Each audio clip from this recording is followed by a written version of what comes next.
Welcome to Awake to Oneness Radio. I am Caroline Chang, your host. The mission of Awake to Oneness Radio is to inspire the world to awaken to the universal truth of oneness. Science is now teaching us that all life is interconnected and interdependent. And spirituality and ancient wisdom has been teaching the truth of oneness for eons. So science is now just catching up to the universal truth of oneness and proving it scientifically. So basically what that means is we're all connected, we're all one. What you do to another person, you're literally doing to another aspect of yourself. And when mankind awakens to the universal truth of oneness, there will be peace on earth. Today's show topic is Golden Miracles with Debra Martin. Welcome, Debra, to Awake to Oneness Radio. Thank you so much for having me on. Thank you so much for being my guest. And I'm finding out we have a lot of friends in common. You're there in the Phoenix area, and many of my guests that I've had on the show are friends of yours in connection with helping parents heal. So I'm so honored that you reached out to me, and I'm so honored to have you as my guest. Oh, thank you.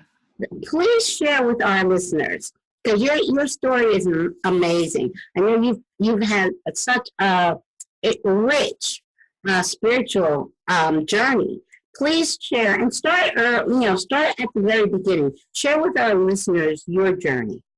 Okay, well, first of all, I think that many of us have shifts in our life. I call them shifts, and some of them we like our shifts, and some things we really don't want, but they become part of our lives and they mold us into who we are today. And so I had 3 major shifts, and when I say those shifts, it's like a spiritual shift. It awakened me. Yeah. So I've had 3 NDEs, and out of one of those NDEs, I had an out-of-body experience. Okay, and let's explain to some listeners who may not know what NDE means. I know we in America, we're big on names, but there might be someone like, what's that? So explain that. Explain what an NDE is. An NDE is a near-death experience. Yeah. And then out of body, of course, is when your spirit leaves your body. And I'll explain that in the journey that I took. Okay. So my first near-death experience was in 1997. It was the same night that Princess Diana died. Oh, wow. I happened to be watching the Princess Diana, I was out with some friends, and I had this premonition afterwards, like, I don't want to get in this car, like something's going to happen. But you're just watching this accident. Was I just feeling that way? I have 3 kids at home. It was late at night. We were going to go home on a freeway. And I just thought, everybody's like, oh, that's just you just having that feeling. So we get in the car, and I'm in the back seat of like a 2-door car. And we're traveling down the slow lane on the freeway. And all of a sudden, I felt like something was going to happen. And immediately I said, God, protect us. And then I heard the bang. And what happened was a big truck. It was like a tool truck, with no windows. And it came from the far lane and just was trying to exit. And it hit us, and we spun and took 40 feet of guardrail out. And if you look at the car, which I'll have pictures in my next book, it spun out, and it ended up in oncoming traffic. And so facing oncoming traffic. We couldn't get out. It was so crunched. And so I had this little pocket in the back seat where I was. And, we're shaken. We don't know what to do. And out of nowhere, this person appears. And they are able to get us out of the car, this person. And it took one by one. One person broke their leg, so put her on the embankment, took me and my other friend and put us farther on the embankment away from, the freeway. And I had this ring on my finger, and my finger was bleeding, and it just hurt really bad. And he's like, are you okay? And I said, no, this really, really hurts. He took my bloody finger, put it in his mouth with his teeth, bent it. Now, this is a really hard ring. Like if you tried to bend it with your hand or put all your weight on it, it won't bend. So how he did it, I do not know, but I have his teeth marks to show that he was real. And he took it out, placed it in my hand, kissed me on the forehead, went to the left and said, I will see you again. I looked to the right because now ambulances and fire trucks, we had like 3 ambulances, 5 fire trucks. I mean, it was a big scene. And when I finished looking there, I went to look for him to my left and he was gone. Wow. No one ever saw him. No one there at the scene. He would just disappeared. So I that kind of awakened to me, like, what just happened? Right. What's going on? That now I know he was sent for divine intervention when I said, I'm not ready. You know, save us, right? Wow. Now, And of all the people in the car, you were the only one that saw him? No one else saw him? no, we all saw him. He kissed us all on the forehead. Yes. So it's not like I just saw him. We all did. And then he just disappeared because he took us, each one of us, and helped us get out of that car. Wow. So it you know, they come in human form. And, Yes. And so that just really shook me. Like, what happened? I started my spiritual journey then in search of, you know, going to Doreen Virtue and some of these conferences that really kind of help you know and validate what you went through. Right. Right? Wow. Wow. Yeah. Well, so then in August 31st of 2000, I, because that was in 1997, and that was also August of 30th. So now we're 2000 in August, and I'm driving my car, and I stop in a turn bay, right? In a left turn bay where you just sit until traffic leaves. You're going into a subdivision, right? Right. And as I am sitting there, all of a sudden, I had no premonition, nothing. I was somewhere else. And I was now above, like out of my body, watching everything from below. And I saw my car be hit from behind, spun again into oncoming traffic. But now I hear a voice behind me that says, very loving, very calm, are you ready? And I said, and I knew what that meant. It meant, like, are you ready to stay here? Are you ready to die? And I was like, no. I have 3 kids. They need me. I don't want to die. But look. And I'm seeing this truck with this big trailer behind me that's going to come and crush me. I'm like, I'm not going to survive that. Right. But within seconds, I'm now in the back seat of my car, which once was a 4-door Honda, now a 2-door, all windows blown out, seat belt in the front, and the seat broke, throwing me in the back, and I have a mouthful of glass, and I have a police officer at my window or at my door saying, are you okay? Are you okay? Well, I'm so sorry. I was trying to get this man that was in a diabetic seizure off the road. We were on pursuit for like 10 miles, and you're what stopped him. So sitting there, and I'm trying to get in the front seat because I really don't know what's going on. I'm still not all there. But then I hear him talk to this gentleman, and he says, sir, you seem very shaken. Are you okay? And he goes, I don't know what just happened, but I should have killed her. I should have went over her car, and at that split second, somebody took my steering wheel and put me into the other lane. Wow. And that's when I remembered. It was like, whoa, right? It just kind of sunk, like, he's saying what I saw, but now I'm kind of keeping it quiet because I'm like, am I crazy? Like, what just happened, right? Right. And we got helicopters for the helicopter flight for life coming for the man that hit me. There's so much commotion. I'm going to the hospital, whatnot.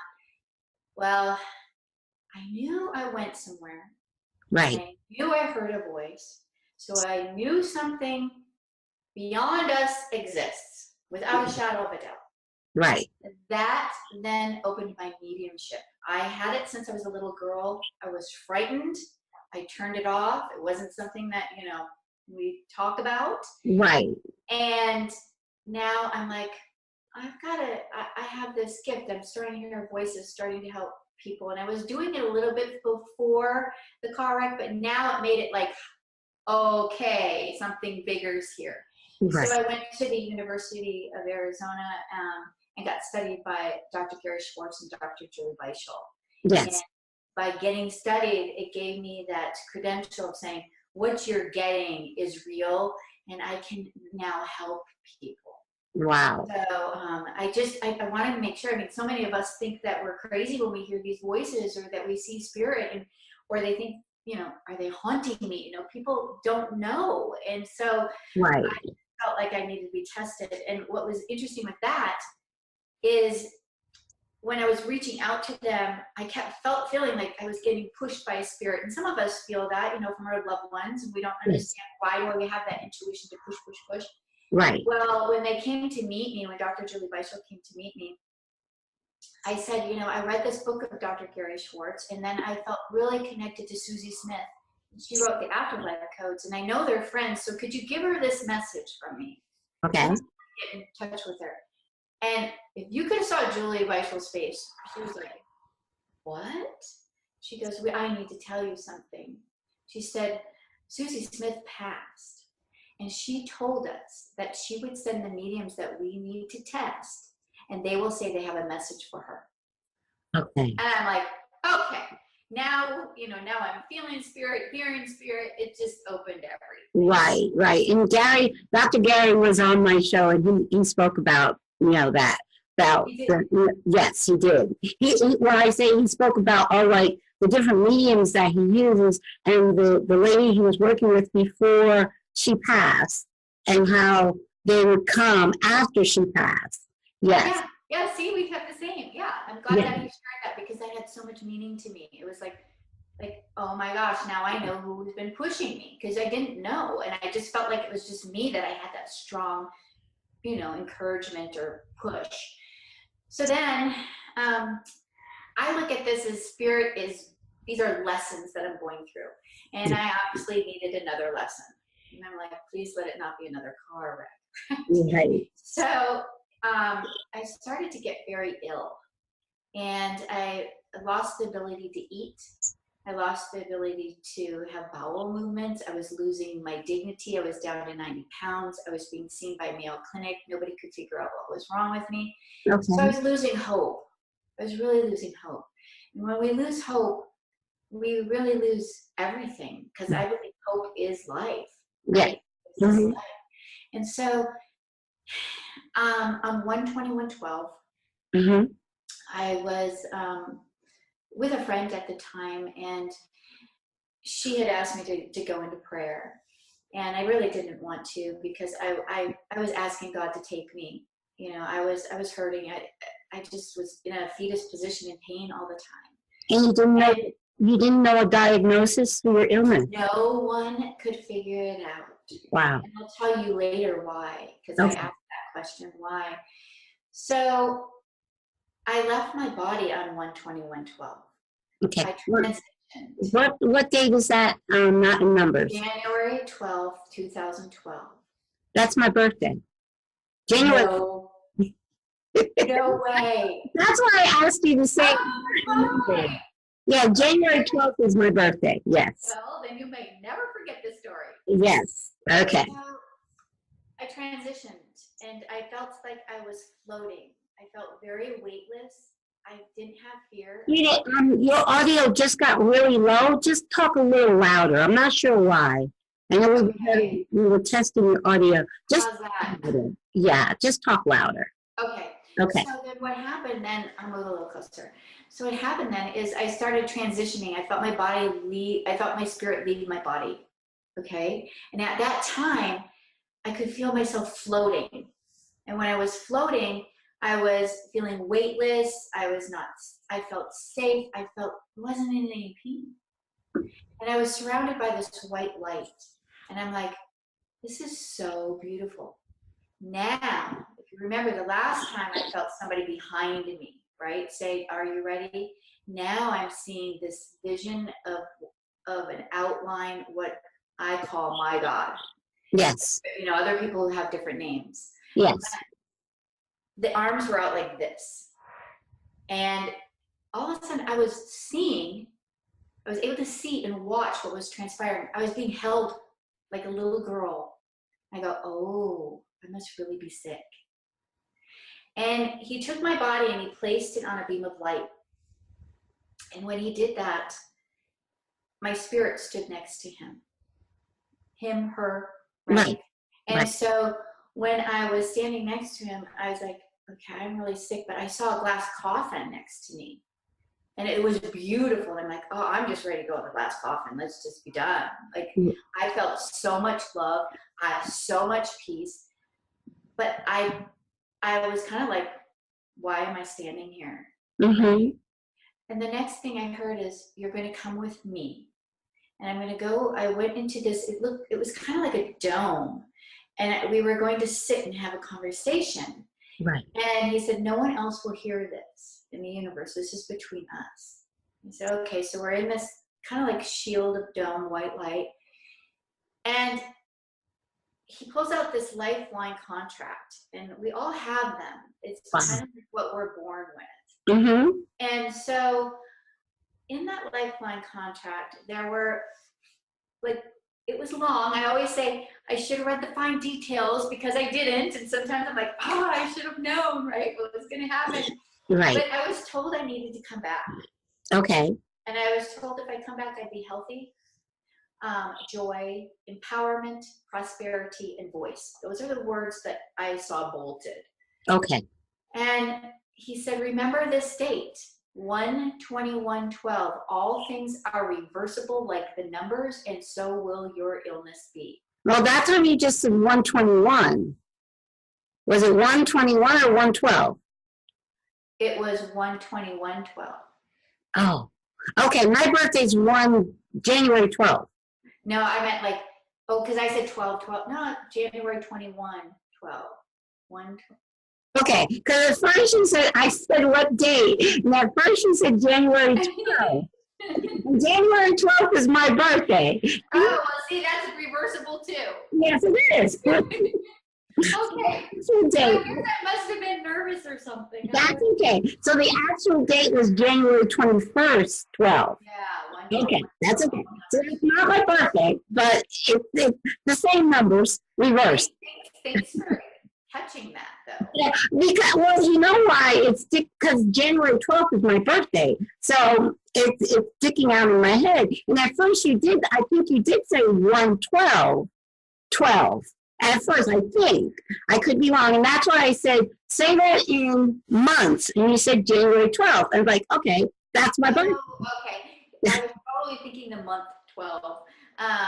And I never say it out loud that way. I always say 1/21/12. So I just got off. But you know what? It probably meant to happen that way. I understand what happened. I threw you off by asking you to say it. Okay. Okay. All right. Go back to the story. Okay. During that whole process, my body was being healed by spiritual surgeons. And I did see spiritual surgeons come into the room. I did feel what they were doing, and it was excruciating pain. And they were down in my lower right abdomen, and they were squeezing this pus out. It was kind of like if you imagine a straw that has a thick strawberry in, and you have to get that strawberry out. That's what was in there. It was stuck. Okay. And I did come back, and when I did come back, I felt like I was taking my first breath. And when you speak about it, you want to cry because you'll never forget that moment. And it's like, it's hard to express to other people how it hits you to your core. Right. And so when I speak, I'm like, ooh, get teary-eyed, because what happened was so real that maybe some people can't understand. But I saw myself getting better and better as time went on. And I did have to sit and light a candle every day and, just know that healing is a process. Yes. And to trust that it was going to happen in time and I had no help with doctors. Okay. And so it took me about 6 months to be completely healed. right? Okay. Mm-hmm. But what I noticed, what was heightened, is I had now this ability to heal. Now, I healed a couple people in my past. In my first book, I talk about that, but I never considered myself a healer, right? Okay. Mm-hmm. But now I was like, okay, I was going to try this with other people, you know, to do, these were more friends and people that were in need, and I was helping them that way. But now I'm gonna take it to another level, because everything just became like boom, like I'm seeing spiritual surgeons, I'm hearing voices, I'm bringing loved ones into the room, I'm able to take people on spiritual journeys to meet their children that are on the other side, they have embracements. It's just phenomenal, right? So, but once again, you question what's happening until you see the proof. Yes. So when people come back and say, I had brain cancer and you didn't know, because I don't want to know anything when they come in for a session, Right. or they have a remote session. I don't know anything, but I am told everything, even down to why it happens. Like, it could have happened when they were 7 years old and never knew how to heal that. They just got pushed aside. Right. And then it all comes about, and then they come back and say, well, you would have known that, you know, I had this accident when I was 7, or that my parents divorced, or whatever it was. And then I'm seeing brain cancer healed. I'm seeing uterus cancer healed. I'm seeing, like with James Venny, Elizabeth Boysen's father, he had Hodgkin's lymphoma of the brain and the spine, and in 5 days that was healed. Wow. Then it, you know, and it goes to emotional pain too. So there's really no limit of what can be healed. Yes. But I just call myself an instrument. I'm the instrument. And when I heard that word voice, Mm-hmm. you know, I read that on my lifeline contract, I just thought it meant voice to my mediumship. I didn't know that it was the voice to help a person heal their inner soul. Okay. So without knowing someone, and they could be in Shanghai, China, or Australia, across the world, and then know everything about them, and all they do is send me a picture because I want to connect with their picture, and I lay it on my body, and everything just begins. The frequency I tap into, Wow. and it's like, and I feel it. So I have to feel the pain. So I might be like, oh my gosh, I have this heartache. You have, you know, heart issues, or, oh, I have this headache here, or, and I'll feel it, and people will be like, you were in so much pain. I'm so sorry for what you had to go through. And I'm like, no, that's a gift. Okay. I don't hold on to it. But if I feel it, I never deny it, right? Because it's so clear to me what is happening. Right. It's just beautiful. At every session, you know, there's words that come through that are so simple but yet so profound that I'm taken to my knees. Like, I end the session and then I'm like, thank you, you know, because it's like, and then you send the recording off to them going, well, we'll see what they have to say. So that has a lot of trust, right? You're trusting everything that you're receiving and hearing, and Right. And it's just never wrong. It's just beautiful. Right. Right. It's all, yeah, like you said, it's like trusting that intuition. You know, for me, I can't hear you anymore. Let's see. Really? No, I don't know that. No, I can hear you. I can hear you. You had said something, huh? It's all about trust. You know, we have to trust everything. And that's the hardest thing for us as humans, right? We have to kind of remove our humanness, our ego away, and say, okay, I just heard that voice, or I just felt words, and those would be something I would say. But most of the time we just go, I'm not going to pay attention to it. But if we trust those words, they could have such meaning to us. They could guide us, that guiding us, that intuition, like when Susie Smith was pushing me. You know, I trusted that. I still had to do it. I had to walk through it. Yes. But it always seems to unfold later and let us know, like, aha, yes, that's where those words came from. And this time of the year too, it's so hard. You know, people are struggling, and whether they're in pain financially. You know, I get people that are saying, I have financial burden, or it's everything. And it's like, well, let go, free yourself, put that trust into your source, your universe, your God, and say, help me. But then you have to trust it. Yes. And you will be taken care of. And just, it frees you from that worry. Yes. But you still have to go through, it's not like, okay, it's just going to come to you. Yeah. You know, the doors might close in one aspect and they might open in another. And that's what's beautiful, is you have to walk through the doors and trust that process and put yourself in places where you might think, oh, should I do that? Should I not do that? And there's so many times that my door closes and I'm like, really? Like, I thought that door should be open. Like, what the heck? And I'm like, okay, I guess we'll see the blessing in the end.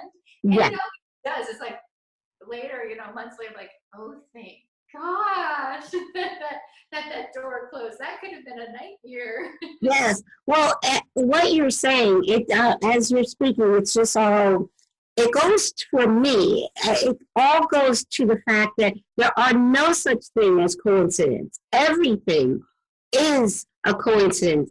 Everything, and it goes back to the connection of all things. Everything is connection, and everything is interactive and interdependent. So when one thing happens, something else happens, because it's all connected.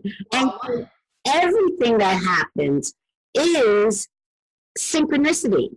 The big and the small. We want to celebrate the good synchronicity, but also the things that are not so favorable are also synchronicity.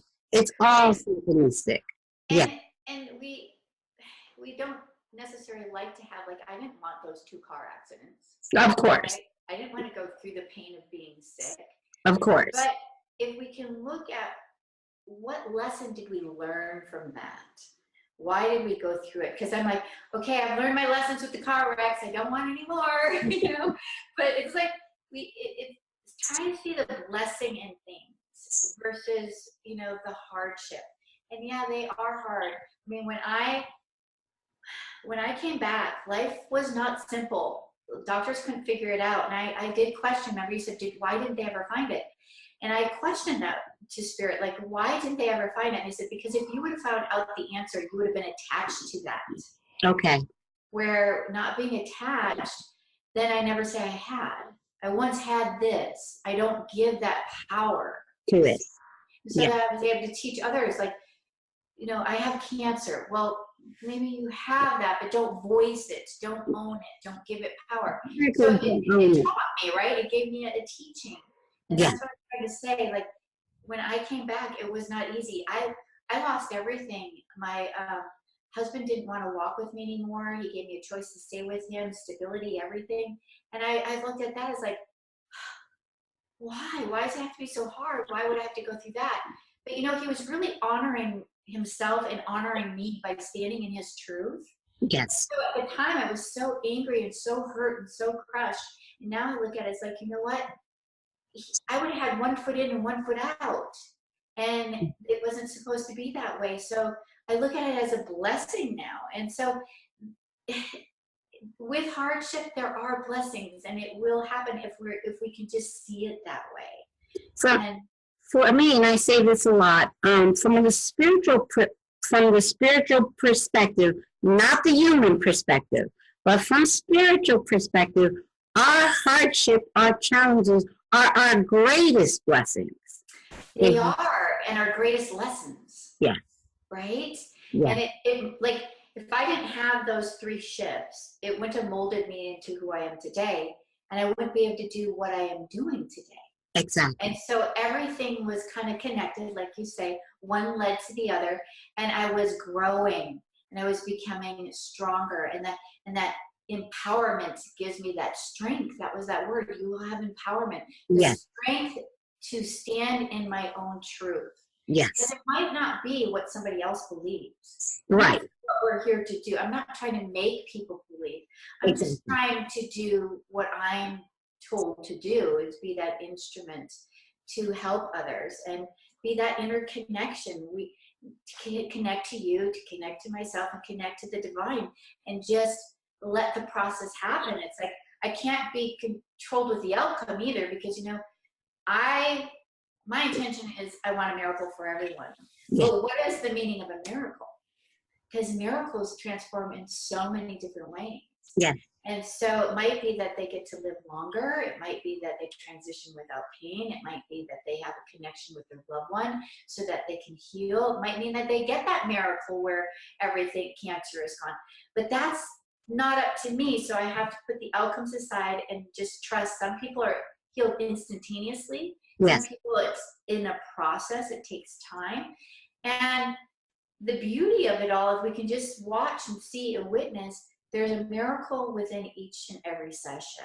Yes, yes. And I say there's a miracle in every now moment. It's just, it's all miracles. We don't always see them as miracles, but everything, and for me, the simple part, and like you said, this is my truth. I share my truth.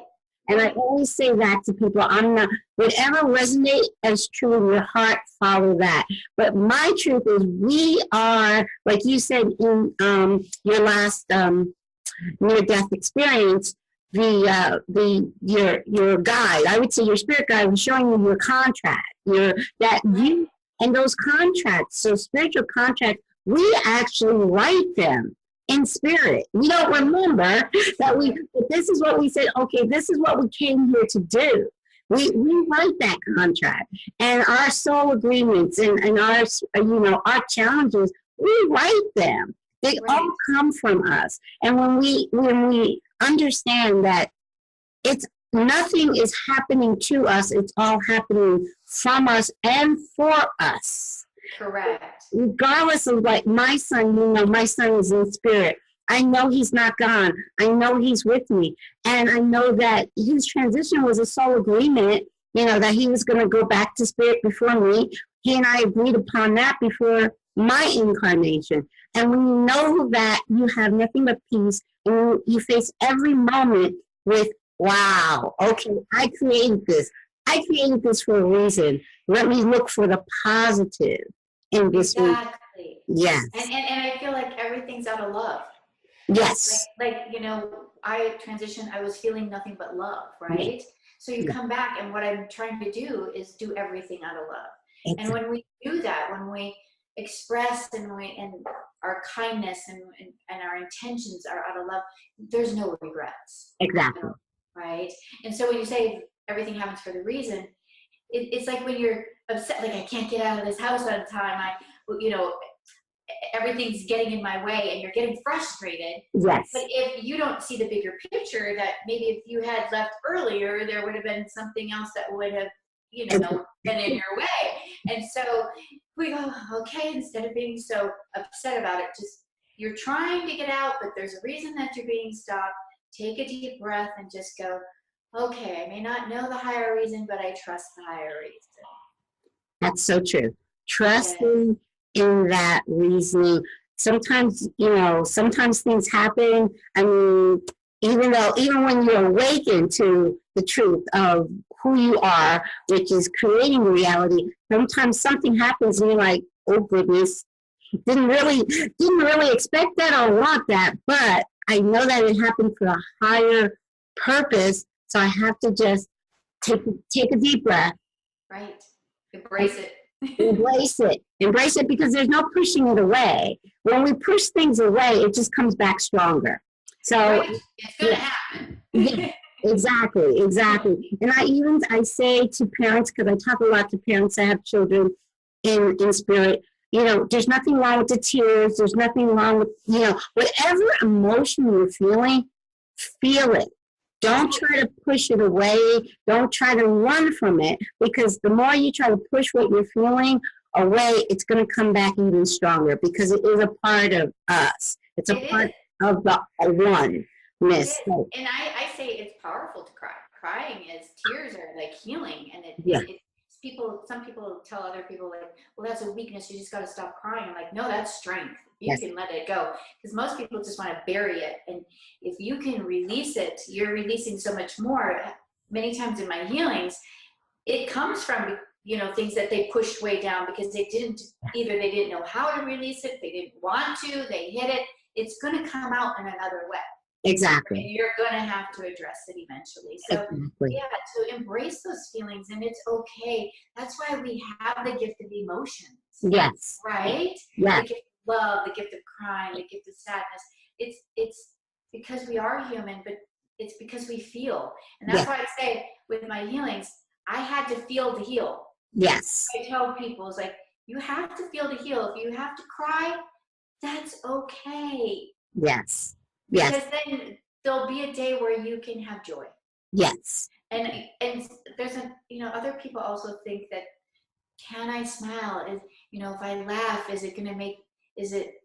they feel bad for laughing when they lose their child or when they lose a loved one. Like they're not here. How can I do that? They feel bad. And I'm like, no, feel the joy. That's why you're here. Exactly. And they want you to feel that joy.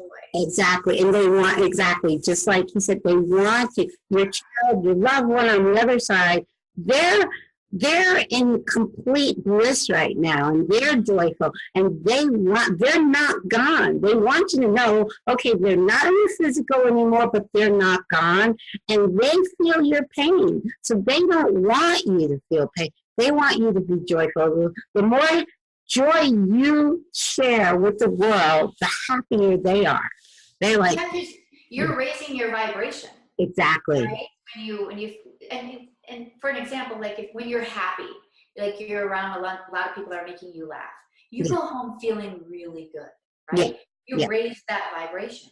Exactly. So you want to do that, and when you raise your vibration, you're feeling them as well. Because their vibration's right there. So it's interconnected. And that's why I say I tap into a frequency, which is a vibration. Yes. And that's all out of love. And when I do that, that's when things transpire. Exactly. And true of all things in science, I like to go back to science for the skeptical listeners, that it's science that everything is vibration. And it's all about raising. That's why you say laughter is the best medicine. And that's the true saying, because when you're laughing, you raise your vibration. When you raise your vibration, you're healing your body. Exactly. Yes. It's all interconnected. And that goes back to the word hope. Yes. Remember, I wasn't laughing. I wasn't finding joy. I was in pain. Yes. I lost hope. Well, when I came back and I heard, all things are reversible, that gave me hope. I had that real light go on inside of me, go, okay, I can do this. It's going to be okay. I'm going to walk through this. And it was like somebody holding my hand. Yes. I'd say to people, never lose hope. Just always carry that with you through anything, financial, through losing a loss of a loved one, through pain, because you will get through it. However you get through it, you will, but don't lose the hope. Right. Never give up. Never give up. Never give up. Know that it's not, this life that we go through, it's not the easiest thing. But for me personally, it was awakening to the spirit, the higher spiritual truth of who we truly are, that helps you get through each moment of each day. That, and you can go through it with a smile, and you can go through, I'm not giving up. I'm going to get through this. Right, and that's how I started in the beginning. I said these are shifts. These shifts are awakenings. Yeah. And it's like you have an awakening when you have a child born into the family, like a grandchild, or even you have a child. You're awakened to a whole new life. Yes. Or somebody has a wedding, or somebody passes. Yes. These are all awakenings. We shift. We'll never be the same because we had an experience that we didn't once have. Yes. And they're all new, but these awakenings we can take as, I call them like little pieces of sacredness. It's allowing us to grow into who we are, and if we take them for what they are, these little lessons, we can help those then that maybe haven't had that lesson, and help them see it and be aware as well. Exactly. And that's true. Part of the reasons we have these awakenings, like a loved one pass, is to be able, on the other side of that, to help others to share what we have awoken to share it with the world. That's kind of why 6 months after my son transitioned, I started this show. I can't believe it's been almost 4 years now. He's been in spirit for years, but I've been doing this show now almost 4 years. It just seems See how beautiful that is, and where it led you, and now that there's a blessing out of it, and now you're helping so many people, and he's helping you with the show, and it's just you would have never thought that. Now look where you are today. It's beautiful. Yes, it is. Congratulations to you. Well, thank you, and to you too. It's really because we're spirit. What we are divine spirit beings of light. That's who we're not flesh and blood. This is like a vehicle. It's a car, and one of these days the car is going to conk out, and the car is going to go back to the ground, but spirit is still going to be here. And when we understand that we came here for a purpose, and when we wake up, when we learn our purpose or awaken or remember, I like the word remember better than learn, because in spirit we know all. Our higher self knows all, knows why we came, but in our human consciousness we chose to forget all the reason why we came and all that we don't remember. So in remembering who we are and waking up to our purpose, that's what brings us joy in our daily lives, day by day.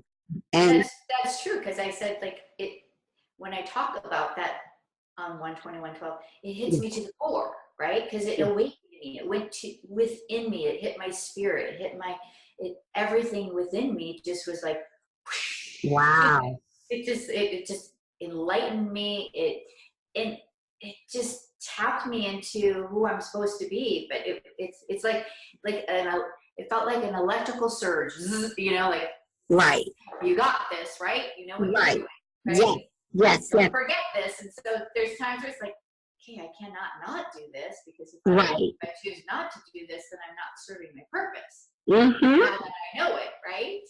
Now, I would say my big shift was not the day my son transitioned. It actually was 2.5 years before he transitioned. It was a day I brought him home from the hospital after doctors said he wasn't going to live. But all I wanted, it was December of 2011. So it was December 30th, 2011. So the day before New Year's Eve, just a few days, like 3 weeks before your big awakening. Yeah, it was just 3 weeks before.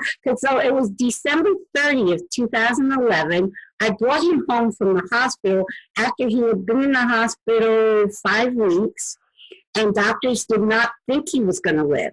But I remember that December, I just wanted to bring my son home. And by miracle, he pulled himself off of life support, meaning he was semi-sedated. He pulled out the ventilator. He pulled out the feeding tube, and it was a true medical miracle. Doctors were in shock. His vital signs were perfect, and I got to bring him home. And I made a promise to God when I brought him home that day. I said, I don't know what's going to happen tomorrow, but I will never, ever, ever stop thanking you for letting me bring my son home this December. Oh, we got to ring in the new year. We rang in the new year together that year. I got the chills that went through my body just now. So that was my true biggest. Miracle. Yes. And so when he did transition, he transitioned on July 1st, 2014, which was 2.5 years later. When he did transition, I was actually at peace when he transitioned because of what happened that December. Because he was given the gift of time. Yes. And so were you. Yes. And so you were awakened by the miracle that was presented in front of you. Yes. I mean, there's no question about that was a miracle. Yes. Yes. And that you got to bring him home. That's beautiful. Yes. Just yes. beautiful. Yes. And we all have, they're all different, but we all have those moments where we are presented with an awakening. And that's, you know, when we go within, it's a personal internal thing. And when we go within and we feel that awakening inside of us, once you're awakened to it, you can't really like you can't forget what happened to you on January 21st. Right. There's no way, you know, and I can't forget that miracle on December 30th, 2011. Those things, they just stay with us for the rest of our life. They're embedded. Yeah, we build on that. Yeah. Yeah, it's amazing because you'll never forget that date. Yes. Just because it's so within you, like I say, so strong. Yeah. And what's beautiful is you were aware and you were awakened, but you chose to trust it. You didn't just ignore it. Exactly. That's where people have a hard time. Like, I mean, you lost your son. Some people will be like, you know what, I'm going to be angry for the rest of my life. How can that happen to me? Why did that happen to me? And so that's our purpose of trying to say, look at the joy from it. Look at what they, you know, what was their life about? Instead of being angry, what did they give? Honor them. Honor what they showed you, what they taught you, and who they are today. Yes. And it's hard for some people. They just remain angry. And if we could just, you know, tell them, try to see even the littlest piece of joy. Yes. A little piece of blessing in it. Yes. That's like planting the seed, right? We just want to plant the seed in you. Yes. But if you could just see just that little piece, it'll start. It's like the doors kind of cracked. It'll start to open, and when it does, you will then feel at peace. Yes. Like you say, I'm at peace. I was at peace when he passed. Yes, I was. Yeah. And that's a gift. Yes. And that's what I think we are trying to tell others, that when they go through something like this, if you can just even see the smallest blessing out of it, yes. it will start the blessings that you'll start seeing over and over. Even the smallest one of not being able to get out of the house on time. You know, you might see, oh gosh, a mile down the road there was a car accident. I would have been part of that. Exactly. Yes. You'll see it. Right? So it's just, they're presented in front of you. You have to be aware. Yes. You know? And so many of us are like blinders, you know, or on our phones. We're not seeing anything. Yes, the awareness, and the awareness happens in the now. Because a lot of times we're so busy. The Power of Now is one of my favorite books, and I really had to think about that. Most of the time, our mind is in the past or future. We're rarely here in the now, and that awareness that comes in that now moment. So one of the things I never do is rush. I definitely never rush when I'm driving, but I never rush. If I'm running late, I'm like, and I'll be considerate. If someone's waiting for me, I'll text them or call them. I'm running late. You know, I'm not saying don't be considerate of other people's time, but don't rush, because everything happens truly in perfect divine timing, and there's no need to rush. I totally agree with that. And my family always teases me, like, you drive so slow. I'm like, no, I don't drive slow. I just drive the speed limits. And they're like, but you just go so slow. And I'm like, you can go fast like everybody else. And I'm like, no, they're doing what's wrong. You know? I have to tell you a joke. A joke that my son, is a joke from my son. When I think this is the last time my son and I went to the movies together. And during the day, see, as I've gotten older, my night vision is not what it used to be. Mine too. Oh. I actually got glasses. I don't know if you know this. You can get glasses for night driving. Oh, I didn't know that. Well, oh my gosh, you put them on and all of a sudden you can see everything. It's not, your daytime glasses won't work. They're nighttime glasses. okay, well, I have to definitely look into that. Well, here's the thing. During the day, because we went to the movies during the day. So it was and I normally do the speed limit maybe 5 miles above. I stay, so this is what, and coming back, it was night. So this is exactly what Kyle said to me. He said, Mom, during the day, you kind of drive fast during the day. But at night, it's like watching paint dry. Exactly. And every time I'm driving at night now, and I'm driving really slow because I can't see at night. I think of what he said. At night, it's like watching paint dry. You drive so slow. But I'm gonna look into those night. The glasses are like, I'll be like, forget to put them on. I'll be like driving. I'm like, oh, you do drive a little slower because you're paying more attention because you. Seeing is clear, and then I'll stop at the light, like, oh, my glasses, put them on, like, oh, night and day. Everything becomes clear, and the lights don't bother you as much. Okay. So I didn't even know that existed, but I happened to go and get my eyes checked, and they're like, do you have problems at night? I'm like, yeah. She goes, oh, well, it's a very small prescription, but we can give you night glasses. I'm like, yes, thank you. And definitely. Now I've been driving with somebody else that they'll say, oh, I have problems at night. I'm like, try these. And they're like, wow. Wow. I will definitely get those. Because I remember as a small child hearing my father complain about driving at night. So it's hard. I can't see but like a few feet in front of me at night. So when I'm driving. That will help. Okay, awesome. See, Kyle? I'm gonna be driving faster at night soon. At least we see. I'll be able to see at night. Yes. Right, which is great. Yes.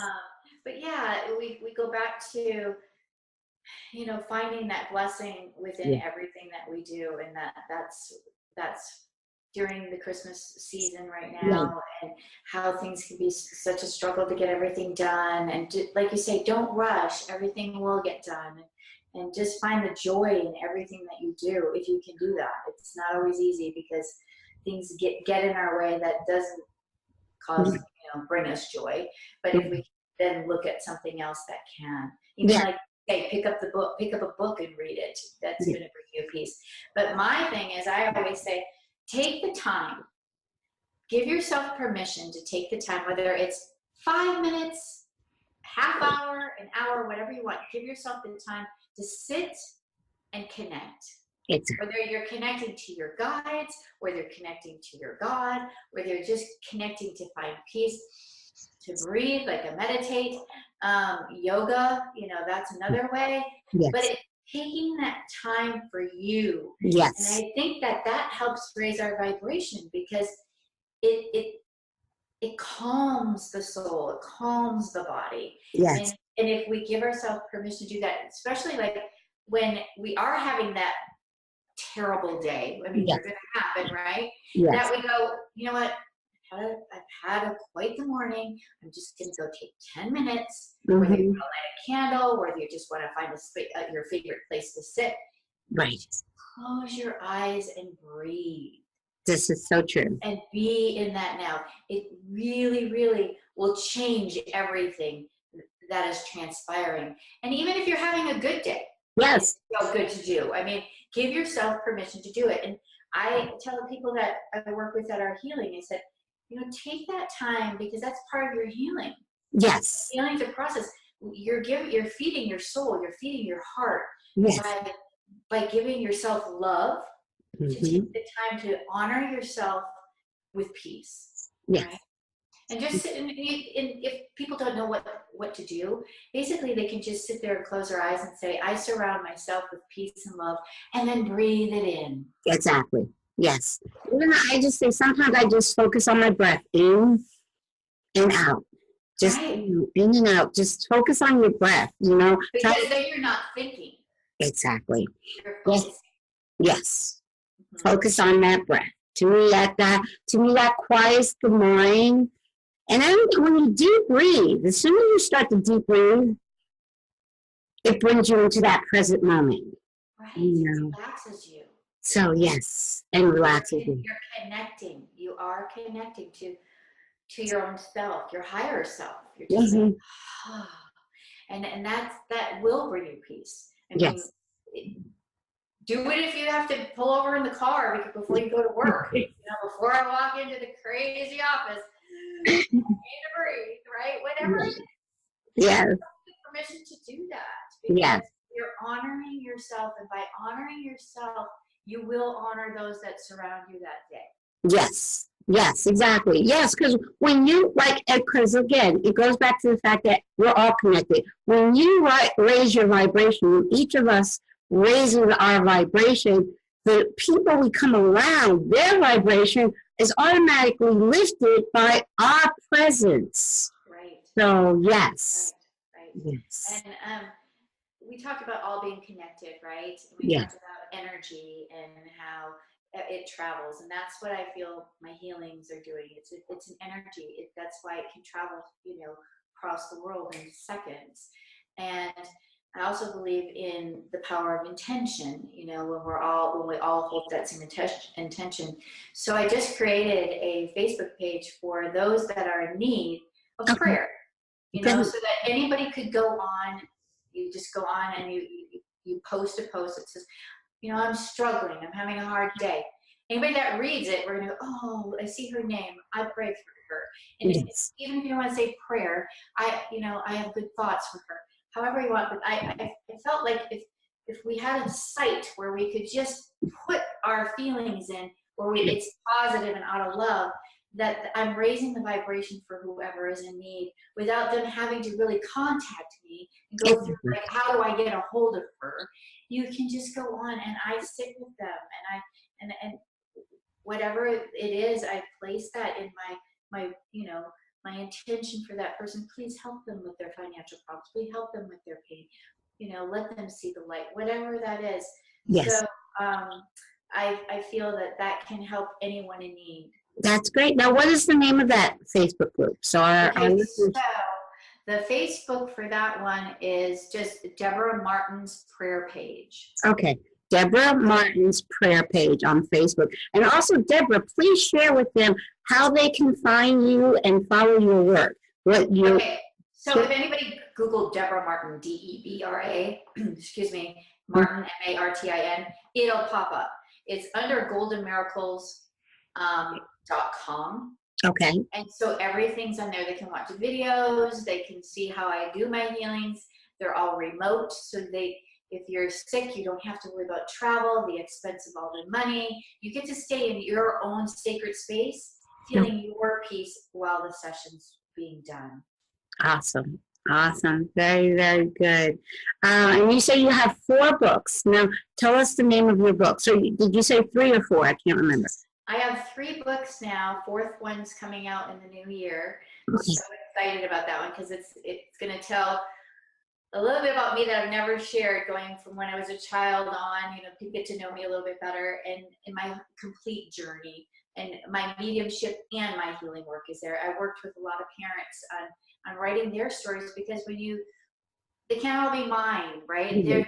They receive the healing, it's their story, and I let them write it so that others could feel it and see the truth behind it. So I like for us to share, because we have a friend in common, Lynn. Yes. I just listened to her experience from the video on your website yesterday, and I want you to share that story of Lynn with Lynn and Jeff and Devin. Okay. So Lynn and Jeff's son Devin had gone missing in Germany, and I was doing a small group session, probably a week before that he went missing, and her friend attended. And so when the son went missing, her friend reached out to me and said, could you help with this? I go, well, I've never really worked on a missing person case. Well, do you think you could call her? Well, okay, that's like putting myself out there. I don't usually do that, right? So I have Lynn's number, and I don't know, before I call, I'm like, okay, anyone on Lynn's side, you got to come through. Tell me, who you are and what, so she knows that this is real. She might not even know what a medium is, Right. Like, who is this crazy person calling me? So I called her, and we instantly had a connection. In fact, our connection became so strong that while she was in Germany, that she was able to speak to me things that she couldn't speak to her family, because Right. she didn't know me, right? So we became, and I would feel for her. Like, I would lay in bed and just feel the pain, and that day she'd have the strength. So we ended up having this strong bond. But what came through to me was, the raven will tell you the answer. Mm-hmm. Okay, now she's going to go tell her husband, I talked to this woman, and a bird is going to tell us the answer. Now, her husband Jeff thought that, okay, she has every right to feel what she wants to feel. This might be a little bit crazy, but with everything else that's going on, it is crazy, right? Right. So she would tell me, like, I was looking everywhere. Are you my bird? Are you my bird? What's happening? And they couldn't find him. It came to the end where they couldn't find them, and she had a premonition that she needed to go down to the river. And when she went down to the river, her husband followed, and he was across the river where she was standing, and this raven came down by her. And she immediately knew that this was the raven. And the raven looked at her, and she looked at the raven, and she looked at her husband. She said, thank goodness somebody else was watching, because I thought, is this crazy, right? So she felt like she needed to go and touch the water. In order to do that, she had to walk down pretty far and then go down some steps.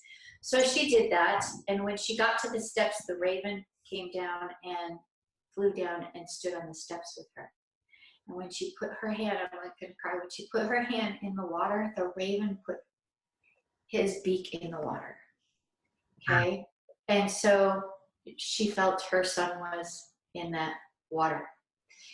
So as she was leaving, she met with her husband, and they were walking up this hill, and their daughter was on the hill as well. So the three of them were walking, and now they were no longer a family of four. They were a family of three.